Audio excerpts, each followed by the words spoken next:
Good afternoon, Mrs. Clinton. My name is Nicholas Stewart. I'm a junior here at Claflin University. With more states legalizing marijuana for both medical and recreational use, what is your plan to tackle the issue of marijuana prohibition on the federal level? Well, here's what I believe. I believe that states are taking this step. And, you know, there's that great phrase attributed, I think, to Roosevelt, that states are the laboratories of democracy. And I want to see how it works before we do a national plan from the federal government, because I think there's a lot for us to learn. But what I do want is for us to support research into medical marijuana, because a lot more states have passed medical marijuana than have legalized marijuana. So we've got two different experiences or even experiments going on right now. And the problem with medical marijuana is that there's a lot of anecdotal evidence about how well it works for certain conditions, but we haven't done any research. Why? Because it's considered what's called a Schedule I drug, and you can't even do research in it. So I would like to move it from what's called Schedule I to Schedule II, so that, you know, researchers at universities, at the National Institute of Health, could start researching what's the best way to use it. How much a dose does somebody need? How does it interact with other medications? Because if we're going to have a lot of states setting up marijuana dispensaries so that people who have some kind of medical need are getting marijuana, we need to know what's the quality of it, how much should you take, what should you avoid if you're taking other medications. So that's how I'm currently thinking about it. Speaking of science and research, if you're president, will you push for a dramatic increase in federal funding for a cure for sickle cell anemia? Now, Democratic presidential candidate Hillary Clinton at a town hall meeting at Claflin University in Orangeburg, South Carolina. She talks about changes to the criminal justice system, charter schools, voter ID laws, and the federal government's role in helping minority-owned businesses.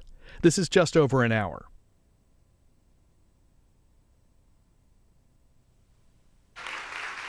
All right. How we doing?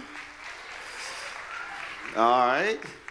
Glad to be back in South Carolina. Sorry my Texas A&M Aggies made some people last week upset who are Gamecocks, but they'll get over it. So glad to see all of you. We look forward to having a great conversation here, asking some great questions as well. And so, of course, as he said, I'm with host and managing editor of News One Now on TV One. We have the first and the only national morning show that speaks to the issues of African Americans, or as I say, news for us, by us. And certainly glad to be here. And so glad to be here at Claflin, and we look forward to a great conversation. We're live streaming this as well. We're taking lots of questions, and so what we expect is to talk specific issues, no gotcha stuff. It's all about hearing specific policies and plans, and so we look forward to that. So let's not wait any longer. Let me introduce for you right now, folks, the Democratic presidential candidate, Secretary Hillary Clinton. I got the eye of the tiger, fire, dancing through the fire, 'cause I am the champion, and you're gonna hear me roar louder, louder than a lion, 'cause I am the champion. Thank you. It's great to be here again. We did not coordinate our outfits, just letting y'all know. Yeah, I told him he looked pretty sharp. Well, you know, black host, black show, black network. Yeah, but I don't know how you did the pocket square? Yeah, Oh, you got to show me how you do that. That looks really good. Brothers, my daddy taught me well. Let's jump right into it. Yesterday, jobs report came out for October. Unemployment rate drops to 5.0%, but for African Americans, it's 9.2%. Is there a need for a New Deal 2.0 and a Marshall Plan that targets those most in need, as opposed to folks will say you can't do anything race-based, but if you make it need-based, it will impact African Americans and Latinos more than anybody else.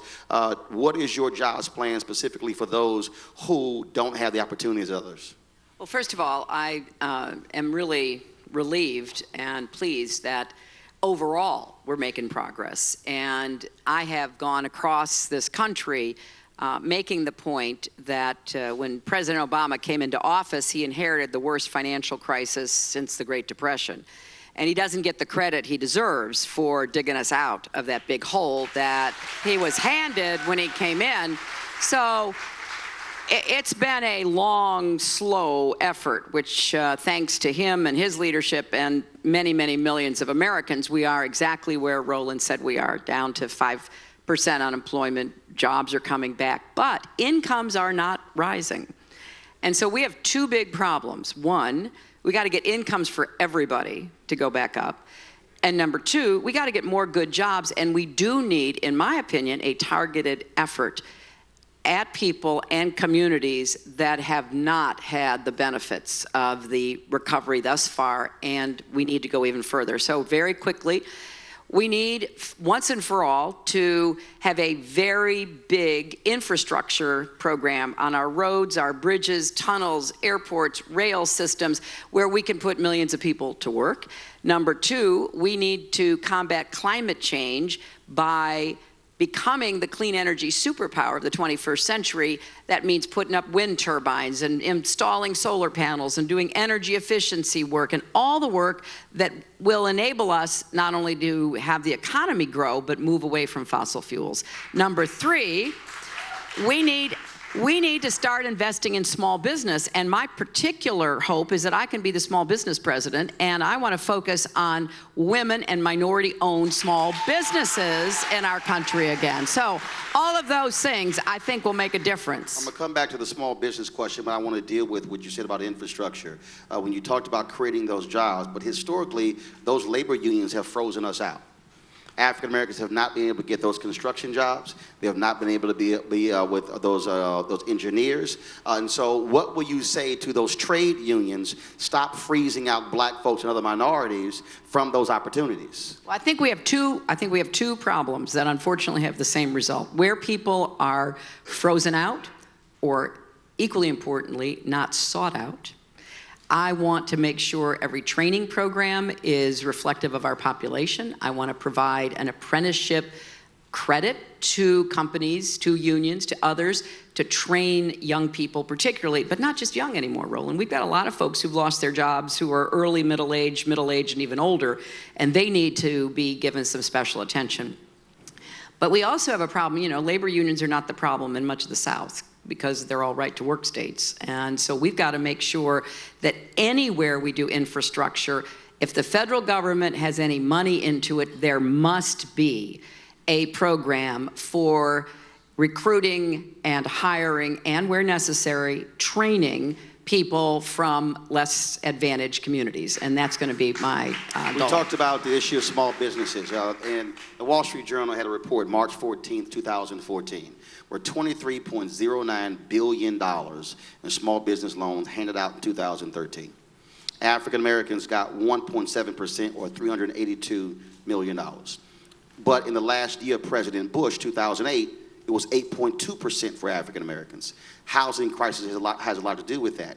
The SBA administrator, she and I have met several times. They are trying to improve that, but that's a perfect example. You got 1.9 million black-owned businesses. They can't get access to capital. How will you utilize the federal government, utilize the SBA to ensure that expands, as opposed to, again, getting 1.7% of $23 billion?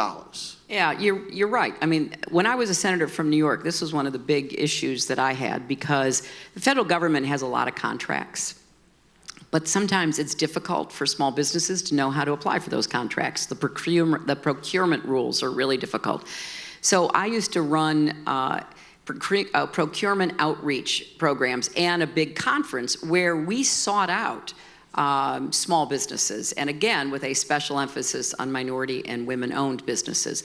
I think we've got to do that all the time. It can't be just a one-off deal. You've got to have a much more vigorous effort to reach out and help people, number one, apply for the contracts that are available. There is, and I agree with this, there is a preference in the law for small businesses that are minority and women-owned. I want to make sure that preference, it is translated into benefits and doesn't just sit on the books and it doesn't have any results. But also have bureaucrats who actually make the job happen. 100%. Well, you know, look, in my administration, what I want to do is to set some goals and tell people who work for me, this is what I want you to do. And if we really measure what we're doing, we can get results and we can change outcomes, I believe. 2010, I had a meeting at the Treasury Department with two officials who said that black and Hispanic firms outperformed everyone else on the management of TARP funds. My follow-up question was, did they get more money? Then the answer was no. What you have here is you have a good old boy system, largely whites in the Treasury Department. That's the only department that shares a lawn with the White House. Is that a perfect example of, if you're president, you will tell your Treasury Secretary, you are to do what Maynard Jackson did, put economic power with political power, what David Patterson did as governor of New York, and say, no, you are going to expand those opportunities. If they're outperforming everybody else, they should get more business. Well, if somebody tells you that a group or a person is outperforming everybody else, your question's the right question. Well, then are you going to reward that person or that group or business for having done that? My answer is yes. And I want, you mentioned a couple of examples. You see, I think that when you look at the economy, there are opportunities that we are not seizing on behalf of communities and individuals. And I don't think there's any doubt at all that we've got to do more to open doors and to rebuild those ladders of opportunity. So when it comes to businesses, particularly, as I say, small business, minority and women owned, I'm going to be vigilant and I'm going to drive people to get results. And what I like about what you said is, we're not doing this as charity, we're doing it as business. We want good business people to have more opportunities. And when they do well, we need to reward that, and that's what I intend to do. Last 7 years, 53% of black wealth was wiped You out. talk so fast. Am I talking too fast in response? I mean, raise your hand if you think we're both talking too fast, but he's got a lot to ask. I'm sorry. Well, yeah, plus they're saying rap. No, I got some other stuff to ask. Yeah, I got it. I know. 53% of black wealth was wiped out in the home foreclosure crisis. Elizabeth Warren said when she was on the congressional committee, it will take 2 generations for African Americans just to recoup that money. One of the things the federal government did not do, and if I will say this here, one of the greatest failures of the Obama administration has been their housing policies. HAMP was supposed to help 4 million people, it only helped 900,000. Will you, if you're president, force the Federal Housing Finance Agency to write down the principle of underwater homeowners? And will you push Congress to modify the bankruptcy code to push for cram downs in bankruptcy so that the people who have homes can maintain those homes and we not simply bail out banks and not bail out homeowners? Well, I advocated that back in 07 and 08, Roland. In fact, I was very unhappy that we did not do enough to help people who were in their homes save their homes. So I will look for ways to try to, number one, stop the damage, so that we don't lose more homes because people still haven't recovered. But number two, we've got to get back into the home ownership business. And a lot of financial institutions are reluctant to loan. And they're more reluctant to loan to African American and Latino But they're sitting on purchasers. housing stock that earlier were distressed assets, and now they're simply selling those off to hedge owners. And I don't agree with that. I think that's wrong. And we're now starting to see some of the bad behavior coming from the folks who bought those homes. They're forcing people out. Big article today about misleading people and forcing them to turn over their home under false pretenses. So you're right. What happened in 07, 08 is just beyond horrible. 9 million people lost their jobs, 5 million lost their homes, and $13 trillion in family wealth was wiped out, most of it in home ownership, but also IRAs, 401ks, college funds. Everybody had to take the money out in order to live. So we have a lot of catching up to do, and it's not enough if just some people recover. I want to do what I can to help everybody recover. The 1991, I graduated from college and I interviewed at the Birmingham News. All 16 editors there wanted to hire me, but the HR department said no because of my credit report. There are an increasing number of people across this country who are being denied jobs because of credit reports and credit scores.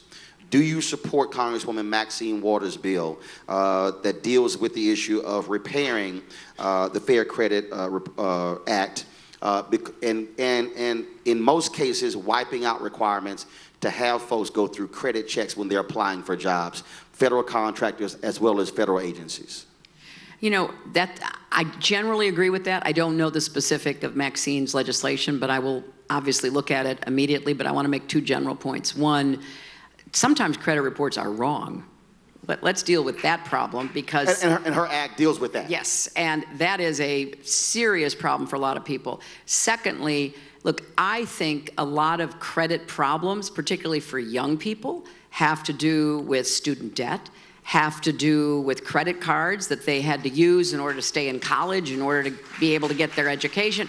There are a lot of reasons why I don't think you should have credit reports following you around like some anchor that you have to carry with you. So yeah, I want people to be responsible. I want them to pay their debts, but I also want to make sure you got a second chance. And it shouldn't be that you are denied a job that has nothing to do, as I understand, working for the Birmingham newspaper would have with your credit score or your credit situation. So we need to take a hard look at that, and I'll look at Maxine's bill. Last Friday, you were in Atlanta. There were people who were there who interrupted your speech, and some folks chanted Black Lives Matter. Do you fully understand the reticence of some folks when they say, under your president, he signed into, under your husband, who's president, he signed into law the crime bill that has contributed to the mass incarceration problem. He signed the welfare bill that many say is onerous as well. Do you understand their sentiment? And one of the other questions is, why not roll out your entire criminal justice program at one time as opposed to individual speeches? Well, first of all, I do understand the sense of frustration and disappointment and even outrage that young people like those that were in Atlanta last week feel, because there's a lot of things that need to be fixed, and they're impatient, and they deserve to be impatient, and they deserve to hear answers from people like me running for office, particularly president. And I've met with them. I've had some very good, open, productive conversations with representatives of the Black Lives Matter movement. I wish they had listened, because a lot of what we have talked about together are part of the proposals that I'm making. And the reason we roll them out, and this is an interesting point to make to you as a leading member of the press, is you get more attention paid to them. If you put it out one day, it's a one-day story. If you roll them out, you get covered as you roll them out. So we've been rolling out, starting with the very first speech that I gave in this campaign back in, I don't know, March or April, about criminal justice reform, incarceration reform, and we're going to keep doing that, because I want people to look at what I am proposing. We're going to reduce minimum mandatory sentences. We're going to finally remove the difference between powder and crack cocaine, which has been a terrible, unfair burden. We are going to ban the box and let people apply for jobs, and only at the end, if they get to that end, they get to be, they talk about whatever record they might have. We're going to invest much more in treatment and recovery and support and jobs and training programs. So we have a very robust agenda, and I feel very committed to this, and I particularly want young people who share the impatience and the disappointment. And I think we should be talking about going forward, but I will say, back in the 90s, that bill was in response to a horrific decade of crime, and leaders of the communities of color and poor communities were in the forefront saying, you must do something. And it was done, and it did have a lot of positive but also negative unintended consequences. That's why we have to take another look. That's what a democracy should do. Look at the evidence and make changes based on it. We're going to go to question in the audience, but you mentioned mandatory minimums. Why not get rid of all of them and allow judges to have the discretion, as opposed to still having mandatory minimums where you got some folks who are in jail for 20, 30 years for small offenses? Well, we want to get rid of the nonviolent, low-level offenses being a way to go into jail or prison. We think there's a lot more diversionary work that can be done about that. But Roland, this is like everything else. It cuts both ways. If you reduce the mandatory minimums, I believe then we can see, does it reduce discrimination? And discrimination can be on both sides, because what happens right now, which you know so well, is that African American men are far more likely to be arrested, to be charged, to be convicted, to be incarcerated for doing the same things as white men. So we want to reduce those minimums, but we also don't want to open the door to a different form of discrimination. So we're looking hard at how this would actually be applied in the real world. Question? Secretary Clinton, thank you so much for being here this afternoon. I have a myriad of issues that are of concern to me personally. I have elderly parents. I have 16-year-old niece and nephew preparing for college. I'm a working, career-minded African-American woman. But my main question is, how do we hold, or what's the plan of accountability for companies for disparities in pay between men and women? And then how can we as women ensure that we are receiving equal pay for the same work? Amen. Amen. I have to tell you, I do not do a town hall anywhere in America without being asked this question. And for all those Republicans who say this is not a real world problem, I wish they would come to my town halls, because I don't know who they're talking to, because it is. And I think there are several things we do. Number one, just talking about it, making sure people can't ignore it or diminish it or pretend that, it's somebody else's problem. But then we have to enforce the laws that are already on the books, and I will do that vigilantly, because this is not just a woman's issue. This is a family issue, and this is an economic issue. And the other thing is, one of the things that, and you got right to it, one of the things that stands in the way of knowing how widespread this is the fact that in many businesses, you can be fired for asking somebody else in the business how much they're paid. So a lot of women don't know they are being paid less than the men that they're working beside doing the same job. That's what happened to Lilly Ledbetter, the woman in Alabama who had worked in a big factory for years. She got promoted okay. She became the first, woman foreman, I guess, or woman forewoman. And she worked there, and it was only by accident she learned that although there were 4 or 5 men doing the very same job, she was being paid less.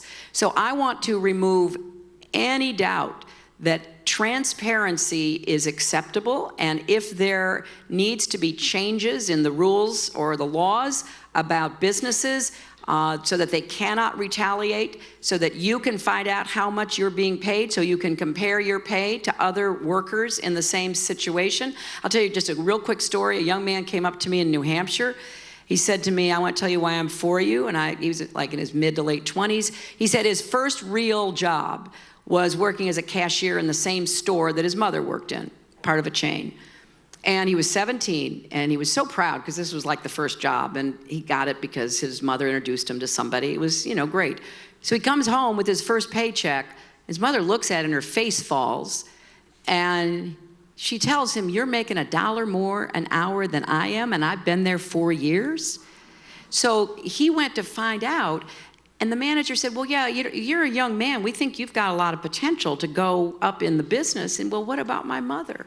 So we're going to tackle this, and we're going to end it once and for all. All right.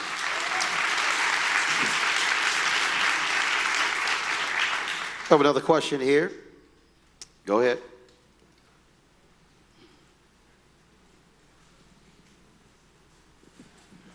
Roland, first of all, thank you for all that you do. We're proud of you. I appreciate it. Madam President. From your lips to God's ears, right? We've got a problem here, not only in South Carolina, but in most of the southern states and throughout the United States, with guns. And we know the NRA is just adamant about not doing anything to do away with these guns. But what we need to do is to find out, what will you do to get rid of all these guns that are on the streets, that are in the homes, that are inadvertently killing youngsters in their homes? What will you do to help us out with that? Well, this is an issue that I just think we have got to address. I understand how politically challenging it is. 90 people a day die in our country from guns. Homicide, suicide, and avoidable accidents like what the gentleman was referring to. And it is imperative that people make this a voting issue. I know we can balance the legitimate rights of gun owners with the right to be safe going to school or going to church, the right to have more control over what happens in people going to stores to buy guns who shouldn't have them. So here's what I am proposing. Number one, we need universal background checks for real. We need to close the gun show loophole. We need to close the online loophole because people are buying guns and ammunition online. You have no idea who they are, and we know some of the mass murderers, that's how they got what they used to kill people. We need to close what's called the Charleston loophole. The Charleston loophole is unfortunately what enabled that young man to get a gun he was not entitled to. He was a felon. He had a felony conviction. But under the rules, 3 business days is all you get to find out. And the information hadn't been shared between 2 jurisdictions. So after 3 days, he got that gun, and he went to Mother Emanuel, and he murdered those 9 wonderful people. And then we need to remove the immunity that gun makers and sellers have. They're the only industry in America that we give blanket immunity to. You can do anything. And then that gets to the final point I want to make about what you asked. Gun makers should be required to apply technology that currently exists so that guns owned by responsible adults cannot be operated by children, or if they are stolen, cannot be used by criminals. And what I am just appalled at are the numbers of young children, I'm talking toddlers, who go into a closet or go under a bed or open a drawer and there's a loaded gun. And these children kill themselves, they kill their playmates, they kill their siblings, they kill their parents, they injure people. That is crazy, my friends. So I know that the NRA and the gun lobby are powerful, but I think the American people are more powerful, and the right to life is the most powerful of all. Secretary, we are on the campus of a historically black college. We have another one just next door. What is your HBCU plan to deal with HBCUs? Because when we talk about black doctors and black lawyers and black engineers, they are being graduated from HBCUs. And will you reverse the Obama administration's Parent Plus loan change that led to 15,000 students not coming back to HBCU campuses, millions of dollars of loss? Will you reverse that policy? And what is your plan to assist historically black colleges and universities? I have what's called, Roland, my new college compact, and it does 2 things, and it would affect both State and Claflin in this way. If you are going to a public college or university, you will not have to borrow money to pay for tuition, and you will be able to use your Pell Grant if you get one for living expenses. And so we are going to make it possible for far more young people to be able to go to college, finish college, and graduate without that debt. With respect to HBCUs, that will help the public HBCUs because they will certainly be included. But I want to go further than that, and I have a special provision of a pot of $25 billion for HBCUs, including private institutions, because I agree completely with what Roland said. These are the places that graduate black professionals, and we need more, not fewer, and I will reverse the impact of the loan changes. So again, you say you will reverse that? Yes, because I think that, well, first of all, my plan will mean that it's not necessary. But for those young people who dropped out, we need to figure out how to get them back in. So we have to reverse the effects that led them to have to drop out. Question. Good afternoon, Secretary Clinton, and thank you so much for coming here to South Carolina and Orangeburg. I have a 2-part question for you. As you know, we have lost a lot of textile jobs here in South Carolina over the past years. And my questions are, do you think your husband was right in signing NAFTA into law?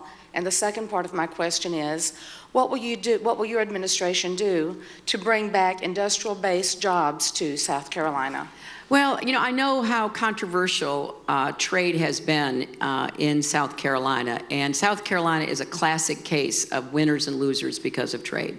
And the biggest losers have been the textile firms, because a lot of those jobs, not just through NAFTA, but through differences in costs of production went to Asia as well. So I don't think we can blame the loss of the textile industry on NAFTA. I think it was broader than that. NAFTA may have opened the door more widely for jobs to go to Mexico, but textile jobs were under global pressure even without NAFTA. Now, what does that mean? Because the other side of the equation is that South Carolina has attracted a great number of car companies, more advanced manufacturing companies. So it's a kind of good news, bad news story.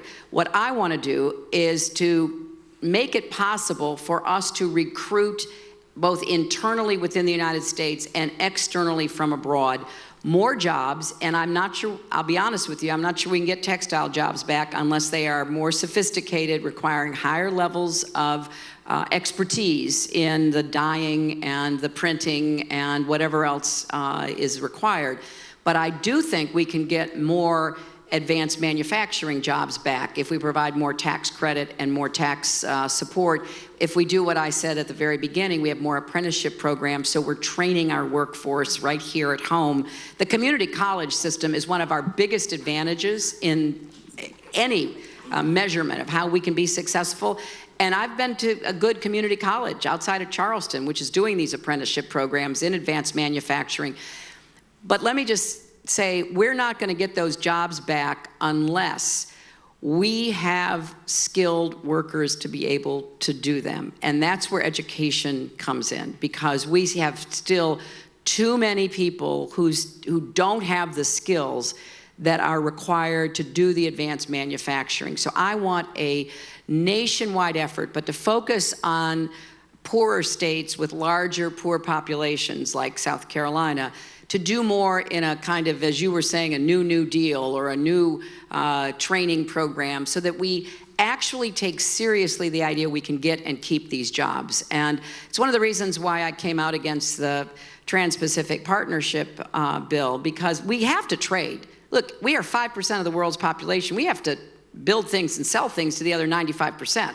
So people who are against trade under any circumstances, no matter what, I think are kind of missing the point. We need smart trade and fair trade and effective trade, and we need to mix it with taking care of our own people. So if you open the door to trade, which I'm all for, you got to make sure you've got people in your own country who are able to compete for those jobs. And the Republicans are all for trade, but they're not for job training. They're not for preschool education that'll prepare kids. They're not for reskilling the workforce. They don't want to spend any money on that. And I am holding out to say, okay, we can do trade, but we can only do trade that is going to benefit the American people across the board if we invest in our own people and we give them the skills and opportunities to be successful. Question. Hello, my name is Elaine Cooper, and I am from Columbia, South Carolina. I have a question. If you would address the voter ID bill here and voter suppression, and how our lines are drawn. I think a lot would help the situation with one comment that was brought up at the forum last night, and that is automatic registration of all 18-year-olds. Automatically, when you turn 18, you would be a registered voter. Could you please comment and what your response, or how would you go about doing that? Or if you agree. Well, actually, I proposed that. I was the first person to propose that in a speech that I gave about voting rights at Texas Southern University, where I received the Barbara Jordan Award a couple months ago, last summer, I think. And the reason I proposed it is because I believe strongly that young people should be registered when they turn 18. Now, for legal reasons, they can opt out of that, but I don't think the vast majority would, and I want to see young people registered at 18. But you raise a much bigger point. You know, when the Supreme Court, and these are my words, gutted the Voting Rights Act by rejecting the Congress reauthorizing it, and I was in the Senate then, we voted 98-0 to reauthorize the Voting Rights Act. The Supreme Court was basically sending a message to political leaders that they could begin to try to find new ways to interfere with the right to vote. Now, that may not have been their intention, but that has been the result. And so all these photo ID, you know, we did not have a problem of any magnitude whatsoever. Our problem is not people illegally trying to vote. Our problem is that legal folks are not doing what they should to vote, to make sure their voices are heard. And so I have been taking on this issue, and I'm going to keep taking it on, and I think the Supreme Court was absolutely wrong. There's legislation now being promoted in the Congress to try to repair the damage that the Supreme Court did. But in the meantime, we need to have political action, we need to have litigation, we need to have mobilization against these efforts to suppress the vote. Now you ask yourself, why are they doing that? Well, it's pretty simple. There's some people, they don't want to vote. And I'll give you a perfect example. Alabama passed a voter ID bill. And they said, okay, one of the voter IDs you can use is a driver's license with your picture on it. Well, you know, I don't believe they're necessary, but you know, okay, you can use a voter ID that way. And then just a few months ago, they pass a bill, and the governor acts to shut down the motor vehicle offices in the counties that have the biggest black population. Now, you know, I spent 18 wonderful years in Arkansas, and I learned a lot. And one of my favorite philosophy lessons is this: if you find a turtle on a fence post, it did not get there by accident. And so I went to Alabama and I said, look, nobody can believe this. You don't close the offices in the counties with the biggest African American votes and it's a coincidence. So people have got to stand up against this. I think it's time that there be an outrage, an outpouring from communities across these states that are doing this.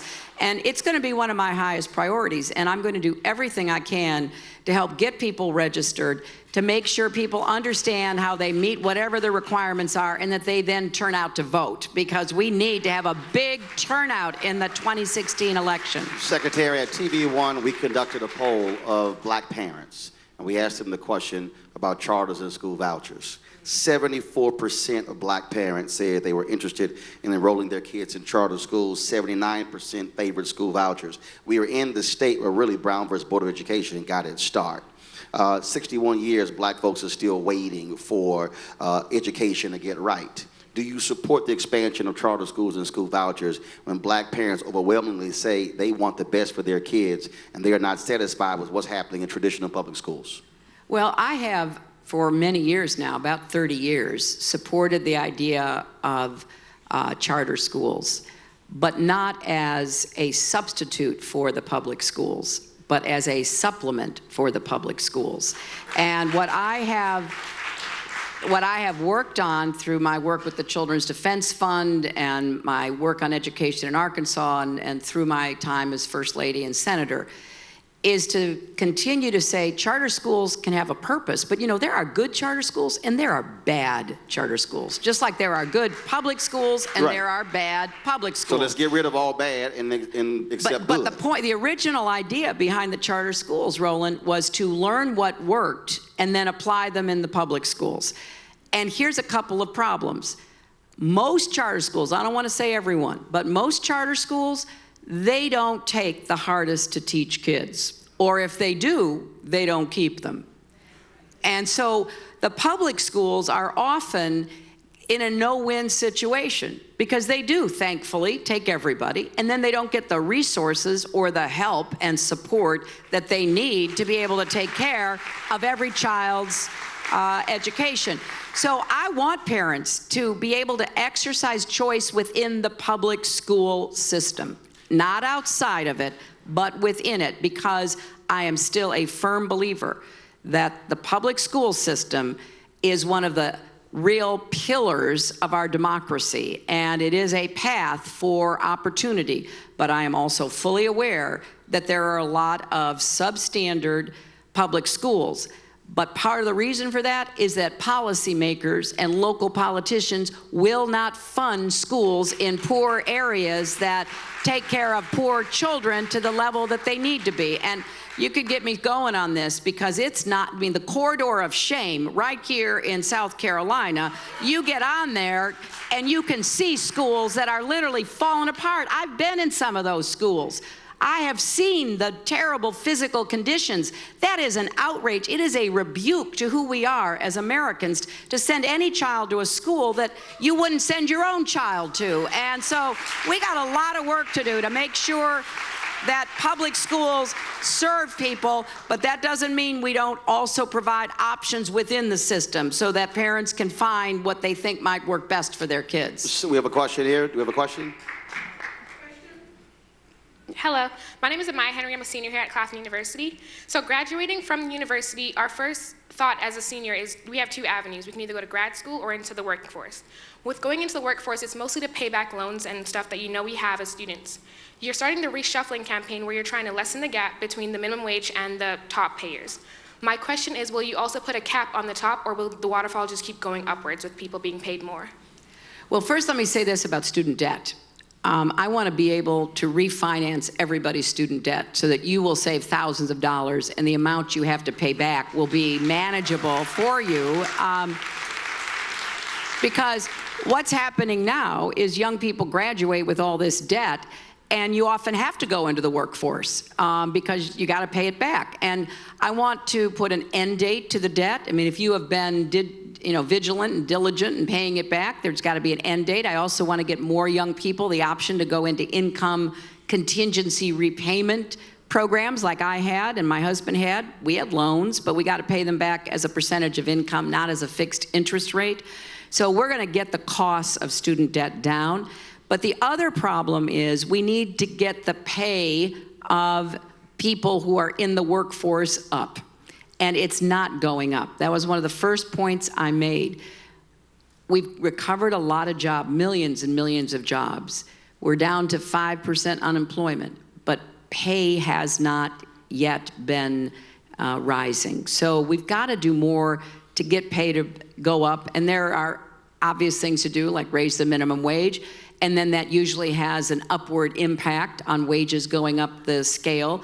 I want more companies to engage in profit sharing because their employees help to create the profits, and I want to see it go not just to the top. We're going to close loopholes, and we're going to make sure that people who are making huge salaries pay their fair share in taxes. So we're going to go after the problem of wages not rising so that you can get your debt down and hopefully your income up. Question right here. Thank you. Madam Secretary, in 1989, we passed a fire reel legislation by Congress to allow them to bail out the savings and loan. The president bailed out the banks. But in the 1989 fire reel legislation, we said that those banks had to create community reinvestment on the Community Reinvestment Act, which is expansion of that legislation. As I listen to Martin talk about what banks have done in terms of collecting those properties, and since the bailout, we've seen very little of anything's being done by banks and the community reinvestment. Sure Bank, done by Jaworski in Chicago, was an example we used when Congress passed the Community Reinvestment Act. What will you do to get these banks back moving to invest back in our communities? Great question. You know, I believe in the community reinvestment program, and again, it's something that Democrats have had to defend against Republican attacks for decades now. And there are good examples of it working, but increasingly in later years, it has not. And there are two approaches. One, the Treasury Department and the bank regulators need to ensure that banks are meeting their obligations under community reinvestment. And there are a lot of good programs that we can point to. If they don't know what to do, we can show them what to do and what will work to create economic opportunity. And secondly, you mentioned Shore Bank, which I worked with. And then in Arkansas, I helped to start the Arkansas Development Corporation. Because I think that in addition to getting conventional banks to do what they can, we need some more of these development banks, like South Shore was the example, and what we did in Arkansas has had a real positive effects. Now, the final thing I'll say about this is, you know, there's a big fight going on in Washington about the Dodd-Frank bill and the rules that it placed on the banking community, primarily aimed at the biggest banks that were contributors to some of the problems that we had, like the mortgage and other problems that we were talking about earlier. A lot of community banks say, hey, those rules fell on us too. We're just a small community bank or a small regional bank. So I want to, without giving any relief to the big banks, because I do think they need to be regulated so they don't get us in trouble again. I want to provide, some opportunities for community banks to be able to once more be partners in community reinvestment. So those are my approaches. Unfortunately, many of those banks in Chicago have gone out of business. And it was during the Great Recession that South Shore did. Yep. Good afternoon, Mrs. Clinton. My name is Nicholas Stewart. I'm a junior here at Claflin University. With more states legalizing marijuana for both medical and recreational use, what is your plan to tackle the issue of marijuana prohibition on the federal level? Well, here's what I believe. I believe that states are taking this step. And there's that great phrase attributed, I think, to Roosevelt, that states are the laboratories of democracy. And I want to see how it works before we do a national plan from the federal government, because I think there's a lot for us to learn. But what I do want is for us to support research into medical marijuana, because a lot more states have passed medical marijuana than have legalized marijuana. So we've got two different experiences or even experiments going on right now. And the problem with medical marijuana is that there's a lot of anecdotal evidence about how well it works for certain conditions, but we haven't done any research. Why? Because it's considered what's called a Schedule I drug, and you can't even do research in it. So I would like to move it from what's called Schedule I to Schedule II, so that researchers at universities, at the National Institute of Health, could start researching what's the best way to use it. How much a dose does somebody need? How does it interact with other medications? Because if we're going to have a lot of states setting up marijuana dispensaries so that people who have some kind of medical need are getting marijuana, we need to know what's the quality of it, how much should you take, what should you avoid if you're taking other medications. So that's how I'm currently thinking about it. Speaking of science and research, if you're president, will you push for a dramatic increase in federal funding for a cure for sickle cell anemia? Amen. Amen. Yes, I will. And here's, sickle cell is, how many people here know somebody with sickle cell? Oh my gosh, yeah. I mean, it is a devastating disease. And I know several people. In fact, the other day, well, actually, it was last week, I was at the NAACP banquet in Charleston, and a young woman in high school gave a tribute. And then she came over and she talked to me, and she was diagnosed with sickle cell when she was a very young child, and she's been in and out of the hospital, and she now goes to the medical center in Charleston to get transfusions every month. I have another friend, a young lawyer, who has sickle cell, and she's really, really smart. She works really, really hard, and then she has to go into the hospital. I mean, this is a devastating disease. And so, yes, I think we need to put more money, more time, more effort into figuring out how we're going to finally cure and end sickle cell anemia. We have a question. Good afternoon, Mr. Martin and Secretary Clinton. When I had the pleasure of meeting you a few minutes ago, you mentioned you were a Girl Scout. So what character traits did you learn while scouting that you would use to be a successful president? That is such a great question. Let's give this young man a round of applause. Oh my gosh. I did. I told him that I was a scout. I started as a Brownie. I was a Girl Scout through high school, and I learned a lot. In addition to the little merit badge things you learn, which he's got some of his merit badges on his uniform, I learned about teamwork. I learned about cooperating with other people. I learned how important it is that when you say you're going to do something, you do everything you can to keep your word and do it. I learned about how scouting has, for so many decades now, helped young women and young men learn things that they might not have otherwise learned. My family was not a camping family. We drove every year from Chicago to Pennsylvania to see my grandparents, and we slept in the car. So we weren't into the forests and the woods and all of that. So I learned specific things as well as general values and character traits that I think are really important for everybody to learn, but which scouting has made a big difference in. Since he has the uniform on, if you are a veteran or in the military, please stand up. Secretary. Stay standing. Stay standing. No, stay standing. Secretary, a few weeks ago, you were doing an interview and you talked about the VA scandal not being as widespread as was reported. Veterans Day is Wednesday, November 11th. Right. Typically, when a president appoints Secretary of Veteran Affairs, it's sort of one of the last appointments not considered major.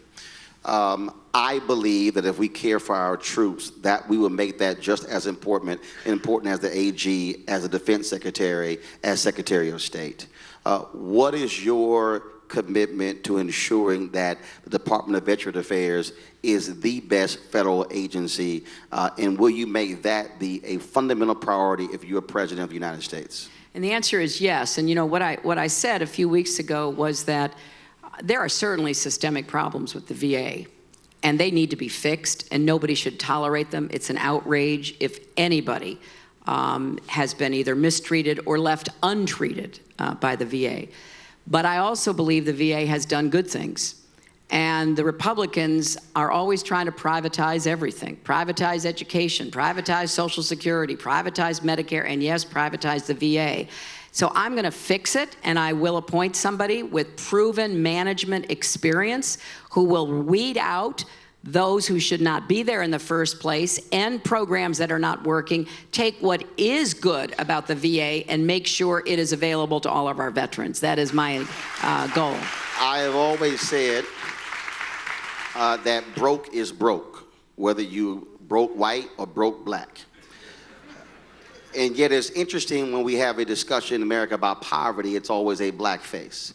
If you are president, how will you lead or drive a conversation to get white America who is broke to understand that your education, your health, your lack of economic access is the same as African Americans and others, and how do you see having that discussion? Because rural communities have the same fundamental problems as inner city communities, but they somehow think that they're totally different.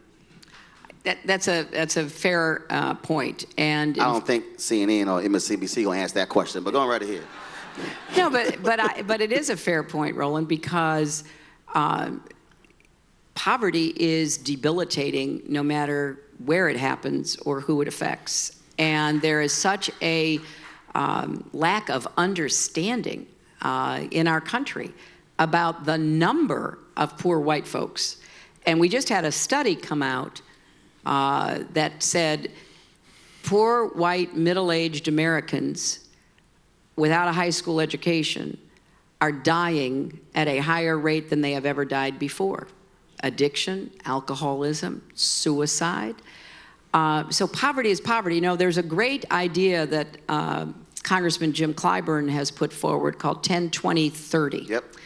That 10% federal funds would go to communities where 20% of the people are living in poverty and have done so for more than 30 years. 2/3 of those counties are Republican counties. And white, predominantly white. So as Jim Clyburn pointed out to me when he was describing this to me, this would be a recipe for dealing with poverty everywhere based on the numbers. If you're living in an impoverished generational situation, then you need help, and the government should not be turning its back on you.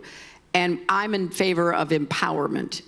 One of the programs that my husband put into place, the New Markets Tax Credit, was used to help build up poor rural communities, to provide more economic opportunity.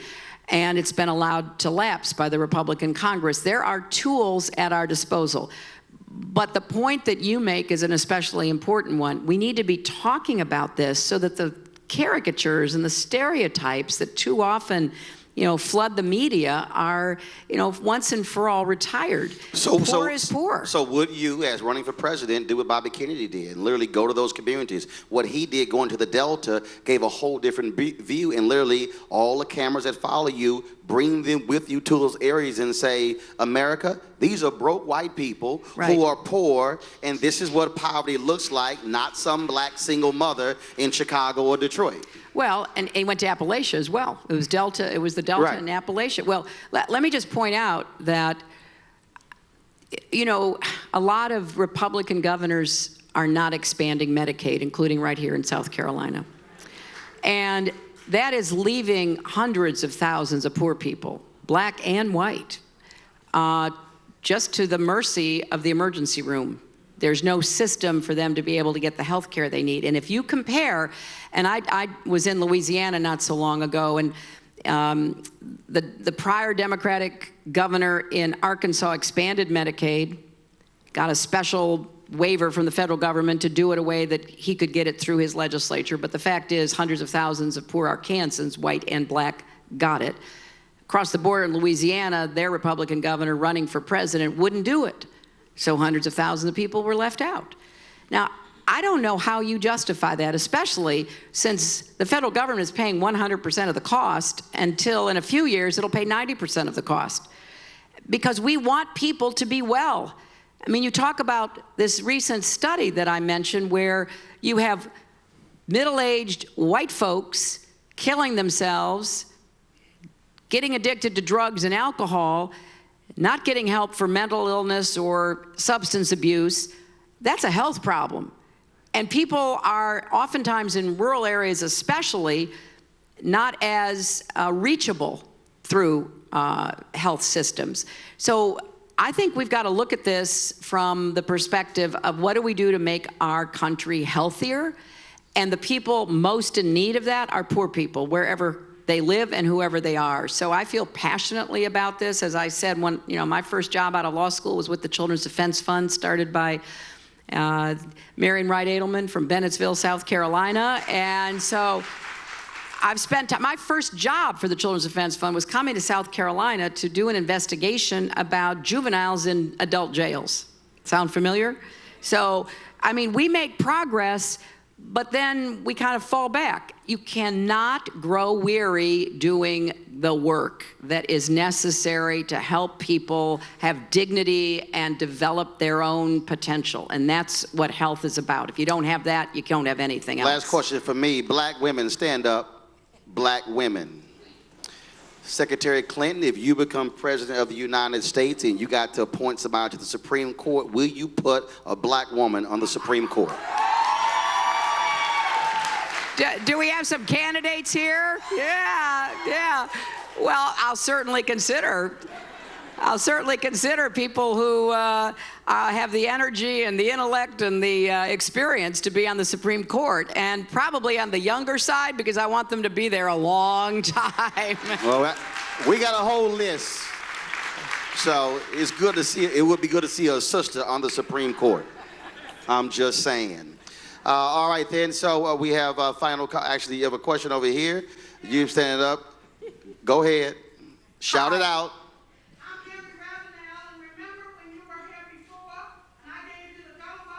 Yes, I do. And they were pulling me from you, and I was asking you about youth empowerment. Okay. And I also want to say, I asked you to sign a napkin for me so my mother would know that I saw you.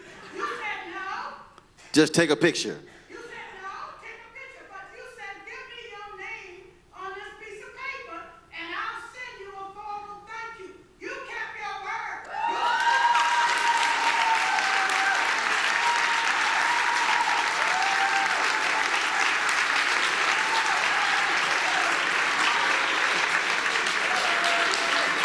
Something so simple.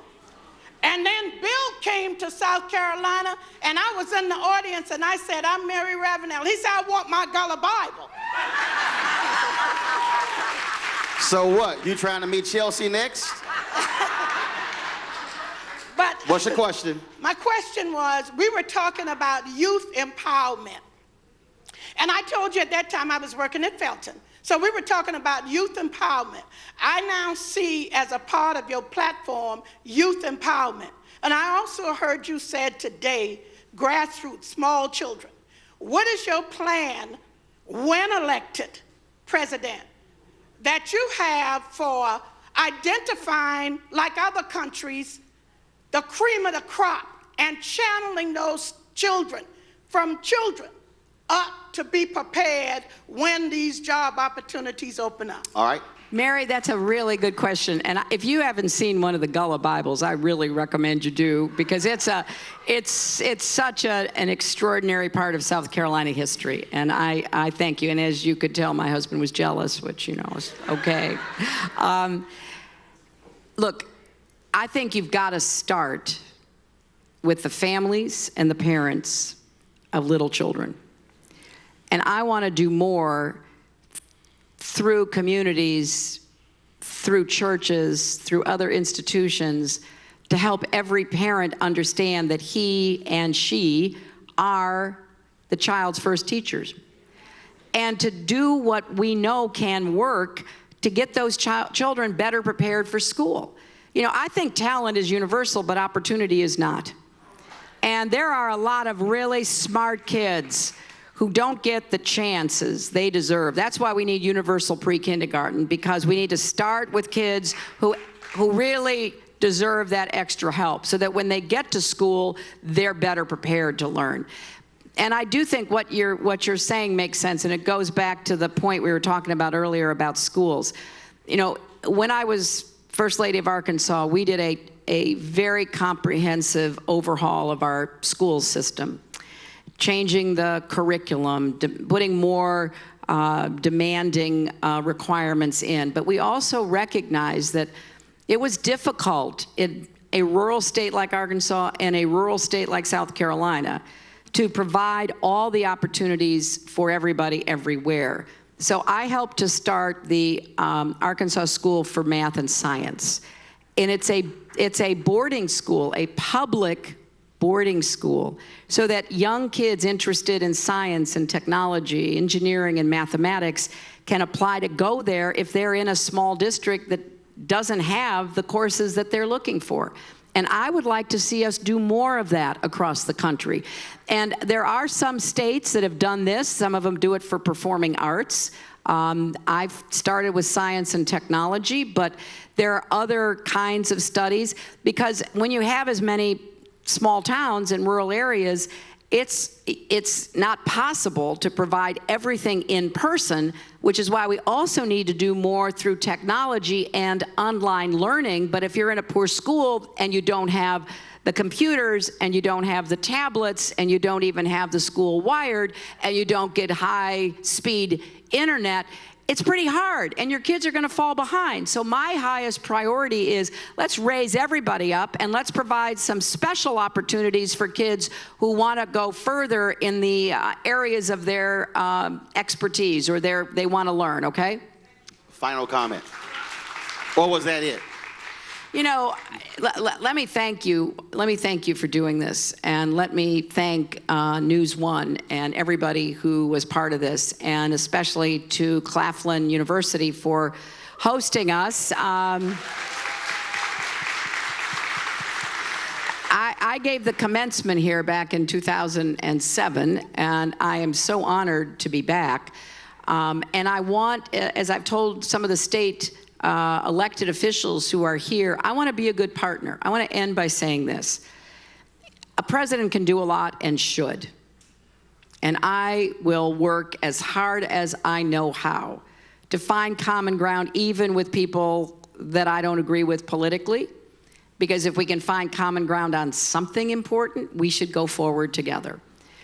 But I also want to be a partner to those making change in state legislatures, in communities across a state like this. Because a president can also do things that are not in the formal job description, so that I can convene groups. We want to know what's the best way to improve job training for advanced manufacturing. We're going to get people who are doing it, know how to do it together, and we're going to come up with a plan, and we're going to try to sell everybody about doing that. So convening, catalyzing change, connecting people up, like the Arkansas Development Bank Corporation, which I helped to start.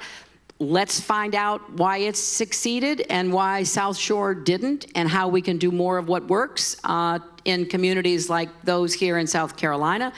And I want to be a coordinator and connector so that we get people to really understand what we are capable of doing no matter where we are. Don't wait for somebody in Washington. Make the political demands, like what you need from Washington, and try to hold your elected officials accountable.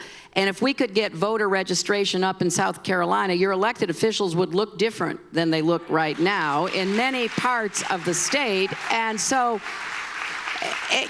we've got to work in a partnership from the grassroots up and from the top down, and we got to give more people the tools to make the best decisions for their own lives. That's what I grew up doing, that's what I learned to do, and that's what I will do as your president. All right. That is it for us. I do got to ask you, do you know how to wobble? I'm sorry, what? Do you know how to wobble? I don't. You know how to wobble? You just lost the black vote right there. Yeah. Karen, the black folks on your staff need to teach you how to do the wobble. Trust me. Can you show me how to do it? Oh, I can show you how to do it. You go pick up some votes, trust me. But I gotta see it in order to know it. You need some music. I don't really need the music, but I'm just saying. Okay, who can show me? Come on, don't be shy. I told y'all Black Network we do a little bit different. Well, you raised it. Now don't leave me hanging out here. You put my iPod on? I got music. Maybe, yeah. Yeah, plug this up right now.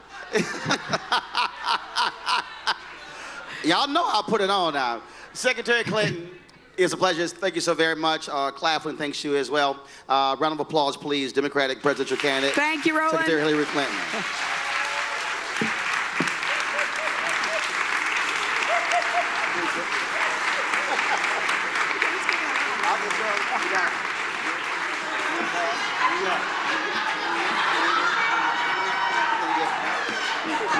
That's how I told y'all need the music.